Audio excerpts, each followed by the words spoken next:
Hi guys, welcome back to my channel with another video. तो यार आ चुका हूँ एक और नई वीडियो के साथ, जिसमें हम बात करने वाले हैं उत्तराखंड जीएस के बारे में, जो हमारा आज का 20वां प्रैक्टिस सेट होगा। तो इसमें काफ़ी इंपॉर्टेंट क्वेश्चंस मैंने इंक्लूड करे हैं जो प्रीवियस ईयर एग्जाम्स में पूछे गए हैं।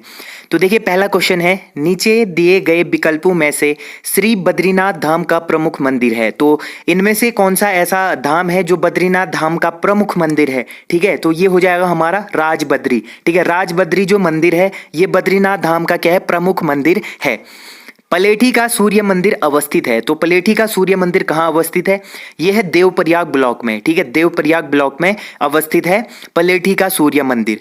सभासार पुस्तक के लेखक कौन है? तो सभासार पुस्तक लिखी थी सुदर्शन शाह ने। ठीक है, जो टिहरी रियासत का राजा था, 55वां शासक परमार वंश का और पहला शासक था टिहरी रियासत का। ठीक है, अगला क्वेश्चन है, निम्नलिखित विकल्पों में से बगड़वाल नृत्य किया जाता है। तो जो बगड़वाल नृत्य है ये किन में किया जाता है? ये किया जाता है नीति घाटी में। ठीक है, जो नीति घाटी है, नीति वैली है, यहाँ किया जाता है बगड़वाल नृत्य। अगला क्वेश्चन है, वह प्राकृतिक हादसा जिसमें प्रसिद्ध नृत्यांगना प्रोतिमा बेदी की मृत्यु हुई। जो प्रोतिमा बेदी थी, इनकी मृत्यु कौन से हादसे में हुई थी? ये हुई थी हमारा मालपा भूस्खलन में। ठीक है, मालपा भूस्खलन हुआ था जब, तब प्रोतिमा बेदी थे जो, ये एक एक्ट्रेस थी। ठीक है, एक नृत्यांगना थी, एक्ट्रेस थी, तो इनकी मृत्यु हो जाती है। अगला क्वेश्चन है, राजी जनजाति के निवास स्थान को कहते हैं। तो राजी जनजाति के निवास स्थान को क्या कहते हैं? रौत्योड़ा कहते हैं। ठीक है, ये झुग्गी झोपड़ियों में रहने वाले लोग होते हैं, इनके निवास स्थान को रौत्योड़ा कहते हैं। और राजी जनजाति उत्तराखंड की सबसे छोटी जनजाति है। ठीक है, इनके केवल 600 के समथिंग ही लोग रहते हैं। जो सबसे ज्यादा कहाँ रहते हैं? पिथौरागढ़ डिस्ट्रिक्ट में रहते हैं। ठीक है, पिथौरागढ़ डिस्ट्रिक्ट में राजी जनजाति निवास करती है। बेसिकली ये इनको वनरौत भी बोला जाता है, जंगल के राजा भी बोला जाता है इनको। ठीक है, अगला क्वेश्चन है, चंपावत के बालेश्वर मंदिर से प्राप्त अभिलेख किस राजा से संबंधित है? तो जो चंपावत का बालेश्वर मंदिर है, यहां से एक अभिलेख प्राप्त हुआ है। तो ये बेसिकली किस शासक से रिलेटेड है? तो ये है कराचल देव का। ठीक है, 1223 ईस्वी का मिला है, कराचल देव का ये अभिलेख है जो बालेश्वर मंदिर चंपावत से मिला है। हरसिल क्षेत्र में सेब की विल्सन प्रजाति विकसित की गई। तो किसके द्वारा हरसिल क्षेत्र में सेब की विल्सन प्रजाति विकसित की गई? ये की थी फ्रेडरिक विल्सन द्वारा। ठीक है, फ्रेडरिक विल्सन ने ही करी थी, तभी इनके नाम पर ही रखा गया विल्सन प्रजाति। ठीक है, ये सेब की प्रजाति होती है जो हरसिल क्षेत्र में होती है।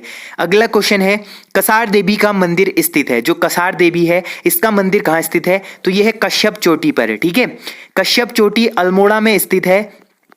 अल्मोड़ा में जो कश्यप चोटी है वहां पर स्थित है कसार देवी का मंदिर। अगला क्वेश्चन है, उत्तराखंड उच्च न्यायालय, जो उत्तराखंड में हाई कोर्ट है नैनीताल में स्थित, इसके भवन का निर्माण कराया था। तो इसके भवन का निर्माण किसने कराया था? ये कराया था संटोनी मैकडोनाल्ड ने। ठीक है, संटोनी मैकडोनाल्ड ने कराया था नैनीताल में जो हाई कोर्ट है। अगला क्वेश्चन है, उत्तराखंड पर प्रथम गोरखा आक्रमण कब हुआ? तो पूरे उत्तराखंड पर गोरखाओं ने प्रथम आक्रमण कब किया था? ये किया था 1790 ईस्वी में। बेसिकली 1790 ईस्वी में इन्होंने किया था कुमाऊं क्षेत्र पर। ठीक है, और कुमाऊं क्षेत्र जीत लेते हैं 1790 ईस्वी में। उसके बाद ये पूरे 25 साल तक कुमाऊं पर शासन करते हैं। बाद में 1804 ईस्वी में गढ़वाल भी जीत लेते हैं, और 1804 से लेकर 1815 तक ये गढ़वाल पर भी 10.5 वर्षों तक शासन करते हैं। कभी कभी ये भी पूछा जाता है कि गढ़वाल और कुमाऊं पर गोरखाओं का शासन कितना रहा? तो 25 वर्ष कुमाऊं पर और 10.5 वर्ष गढ़वाल पर रहा। अगला है, अमोघभूति शासक था। तो अमोघभूति शासक था कुनिंद वंश का। ठीक है, अगला है, इनमें से शक्ति पत्रिका का प्रकाशन किया गया। तो शक्ति पत्रिका का प्रकाशन किनके द्वारा किया गया था? ये किया था बद्रीदत्त पांडे के द्वारा। ठीक है, शक्ति नामक जो पत्रिका थी, बद्रीदत्त पांडे ने 1918 ईस्वी में इसको लॉन्च करी थी, क्योंकि जो 1871 का अल्मोड़ा अखबार था, इसको कुछ रीजन की वजह से अंग्रेजों ने इसको बंद कर दिया था, जिसके कारण ही इन्होंने शक्ति नामक पत्र का प्रकाशन किया 1918 ईस्वी में। अगला क्वेश्चन है, गढ़वाल व कुमाऊं के पर्वतीय क्षेत्र में हाथ से बने कागज के प्रयोग का वर्णन किया गया। तो गढ़वाल और कुमाऊं क्षेत्र के जो पर्वतीय क्षेत्र हैं, इनमें हाथ से बने जो कागज होते हैं, इनका प्रयोग का वर्णन किया था किस व्यक्ति ने किया था? ये किया था वॉल्टन ने। ठीक है, जो वॉल्टन थे, इन्होंने किया था हाथ से बने कागजों का प्रयोग का वर्णन। अब ये देखिए, जो हाथ से बने कागज होते हैं बेसिकली भोजपत्र होते हैं। ठीक है, भोजपत्र नामक एक वृक्ष होता है, इससे निकलते हैं ये कागज। ठीक है, जिन पर अच्छी लिखावट हो सकती है, मतलब इनको बिना मॉडिफाई करे हम इन पर लिख सकते हैं।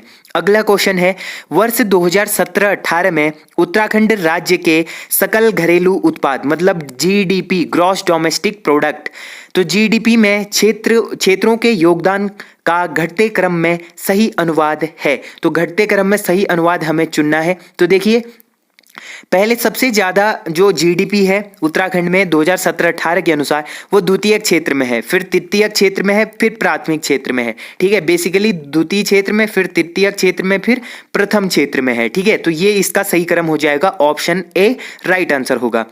अगला क्वेश्चन है, फड़का नौली एवं पेटसाल के शिलाश्रय की खोज की थी। जो फड़का नौली है और पेटसाल है, इनके शिलाश्रयों की खोज किसने की थी? ये की थी हमारा यशोधर मठपाल ने। ठीक है, डॉक्टर यशोधर मठपाल ने फड़का नौली और पेटसाल शिलाश्रयों की खोज की थी। अब आप लोग मेरे को कमेंट में बताना, ये फड़का नौली और जो पेटसाल शिलाश्रय हैं ये किस डिस्ट्रिक्ट में स्थित हैं। ठीक है, कमेंट में जरूर बताना कौन से डिस्ट्रिक्ट में स्थित हैं। अगला क्वेश्चन है, भारत में जीएसटी पारित करने वाले राज्यों में उत्तराखंड का स्थान है। तो जीएसटी पारित करने वाले राज्यों में उत्तराखंड का कौन सा स्थान है? तो ये है हमारा 5वां स्थान। ठीक है, 5th पोजीशन है उत्तराखंड की जीएसटी लागू करने में। अगला क्वेश्चन है, भेलछड़ा प्रपात स्थित है। जो भेलछड़ा प्रपात स्थित है ये कहाँ स्थित है? ये स्थित है हमारा पिथौरागढ़ डिस्ट्रिक्ट में। ठीक है, पिथौरागढ़ डिस्ट्रिक्ट में स्थित है भेलछड़ा जलप्रपात। अब अगले क्वेश्चन की ओर देखते हैं। अगला क्वेश्चन है हमारा, निम्न दिए गए विकल्पों में से हारुल नृत्य की विषय वस्तु है। तो हारुल नृत्य की विषय वस्तु क्या है? ये हो जाएगी हमारी पांडवों के जीवन पर आधारित। जो हारुल नृत्य किया जाता है गढ़वाल क्षेत्र में बेसिकली, तो ये पांडवों के जीवन पर आधारित होती है। अगला क्वेश्चन है, स्थानीय बोली में थारू परिवार जाना जाता है। तो स्थानीय बोली में थारू परिवार जाना जाता है, किस नाम से जाना जाता है? संघ नाम से। ठीक है, संघ नाम से स्थानीय बोली में थारू परिवार जाना जाता है। अगला है, पिथौरागढ़ का उत्तर पूर्वी भूखंड प्राचीन काल में कहलाता था। जो पिथौरागढ़ का उत्तर पूर्वी भूखंड है ये प्राचीन काल में क्या कहलाता था? ये कहलाता था हमारा सीरा राज्य। ठीक है, सीरा क्षेत्र इसको बोला जाता था। अब आपने जब पढ़ा होगा चंद्रवंश तो आपने सोर सीरा क्षेत्र पढ़ा होगा। ठीक है, सोर क्षेत्र होता था पिथौरागढ़ का एरिया, सीरा क्षेत्र होता था डीडीहाट का एरिया। तो इसी डीडीहाट वाले एरिया को बोला जाता था सीरा क्षेत्र, सीरा राज्य। ठीक है, अगला क्वेश्चन है, प्रदीप शाह के शासनकाल में गढ़वाल ने काफी समृद्धि प्राप्त की, वह सिंहासन पर बैठे। तो गढ़वाल का जो प्रदीप शाह है इनके शासनकाल को गढ़वाल में काफी समृद्ध माना जाता है। तो ये सिंहासन पर कब बैठे थे? ये बैठे थे हमारा 1717 ईस्वी में। ठीक है, 1717 में ये बैठे थे सिंहासन पर। अगला है, जौनसार क्षेत्र में कितने सयाना क्षेत्रों का एक सदर सयाना होता है? तो जो जौनसार क्षेत्र है इसमें कितने सयानों को मिलाकर एक सदर सयाना होता है? तो ये होता है हमारा 4 सयाना। 4 सयाना क्षेत्रों को मिलाकर एक सदर सयाना बनता है। अगला है, सौभाग्य योजना का उत्तराखंड में शुभारंभ किया गया। तो सौभाग्य योजना का उत्तराखंड में शुभारंभ कब किया गया था? ये किया गया था 9 मार्च 2018 ईस्वी में। ठीक है, 9 मार्च 2018 ईस्वी में सौभाग्य योजना का उत्तराखंड में शुभारंभ किया गया था। अब देखिए गाइस, जो ये योजना वाला चैप्टर है, योजनाओं वाले चैप्टर से बेसिकली 1 या 2 क्वेश्चंस आपको सारे एग्जाम्स में, हर एग्जाम्स में आपको देखने को मिलता है। तो प्लेलिस्ट में योजनाओं से रिलेटेड मैंने 2 वीडियो बनाई है जिसमें सारे उत्तराखंड की योजनाओं को कंप्लीट करा है, तो आप लोग प्लेलिस्ट चेकआउट कर सकते हैं। अगला क्वेश्चन है, निम्नलिखित में से प्रख्यात गढ़वाली रचना भूमियाल रचित है। तो गढ़वाल में जो प्रख्यात गढ़वाली रचना है भूमियाल, तो भूमियाल रचित है। तो ये रचित है हमारा अबोध बंधु बहुगुणा द्वारा। ठीक है, अबोध बंधु बहुगुणा द्वारा रचित है भूमियाल नामक गढ़वाली रचना। अगला है, अल्मोड़ा में होम रूल आंदोलन शुरू हुआ था। तो अल्मोड़ा में होम रूल लीग या होम रूल आंदोलन कब शुरू हुआ था? तो ये शुरू होता है हमारा 1914 ईस्वी में। ठीक है, होम रूल लीग की स्थापना होती है 1914 ईस्वी में। अल्मोड़ा कांग्रेस की स्थापना होती है 1912 ईस्वी में। कुमाऊं परिषद की स्थापना होती है 1916 में, और शक्ति नामक पत्र का प्रकाशन होता है 1918 ईस्वी में। ठीक है, ये सारे फैक्ट भी आप लोग देख लेना। अगला क्वेश्चन है 1917 ईस्वी में अल्मोड़ा में आयोजित कुमाऊं परिषद के पहले अधिवेशन की अध्यक्षता की थी। तो मैंने बताया अभी कि कुमाऊं परिषद का गठन हुआ था 1916 में और इसका प्रथम अधिवेशन होता है 1917 में। तो इनकी अध्यक्षता पहले अधिवेशन हुए थे, तो पहले अधिवेशन की अध्यक्षता किनके द्वारा की गई थी? तो ये की थी जयदत्त जोशी ने। ठीक है, जयदत्त जोशी के द्वारा पहले अधिवेशन की अध्यक्षता की गई थी। अगला क्वेश्चन है चंद राज्य में नगद प्राप्त किया जाने वाला भू कर कहलाता था। जो भूमि टैक्स होता था, जो नगद के रूप में लिया जाता था, इसको क्या कहा जाता था? ये कहा जाता था हमारा सिरती। ठीक है, सिरती नामक कर होता था जो नगद के रूप में लिया जाता था। अब गाइज आप लोग देखिए, जो चंद वंश से जो रिलेटेड क्वेश्चंस हैं इसमें से भूकर हमेशा पूछता है। जो ये कर थे चंद वंश के 36 रकम 32 कलम करके जो इनके कर थे, 36 इनके टैक्स होते थे। तो इनकी भी मैंने वीडियो बनाई है, आप लोग प्लेलिस्ट बनी होगी उत्तराखंड परीक्षावाणी सीरीज करके, उसमें आपको चंदवंश के टैक्स जितने सारे थे वो मैंने अच्छे से क्लियर आपको कराए हैं। अगला क्वेश्चन है निम्नलिखित में से गढ़वाल दर्शन नामक पुस्तक के लेखक हैं। तो गढ़वाल दर्शन नामक पुस्तक के लेखक कौन है? ये है हमारे डॉक्टर शिवानंद नौटियाल। ठीक है, शिवानंद नौटियाल की रचना है गढ़वाल दर्शन करके। अगला क्वेश्चन है मद महेश्वर में भगवान शिव की प्रतिमा की किस भाग की पूजा की जाती है? जो मद महेश्वर नाथ है, यहाँ पर भगवान शिव के प्रतिमा की किस भाग की पूजा होती है? तो ये होती है नाभि की पूजा। ठीक है, मद महेश्वर में होती है नाभि की पूजा। अगला क्वेश्चन है टिहरी रियासत में पौड़ टूटी किस प्रकार का कर था? जो टिहरी रियासत थी वहां पर एक कर होता था पौड़ टूटी नाम से। तो ये किस प्रकार का कर होता था? तो ये बेसिकली होता था आयात निर्यात कर। ठीक है, आयात निर्यात कर को बोला जाता था पौड़ टूटी कर। ठीक है, झुमड़ा है, तो झुमड़ा क्या है? झुमड़ा एक प्रकार का थारू का नृत्य गीत है। ठीक है, थारू का नृत्य गीत होता है झुमड़ा करके।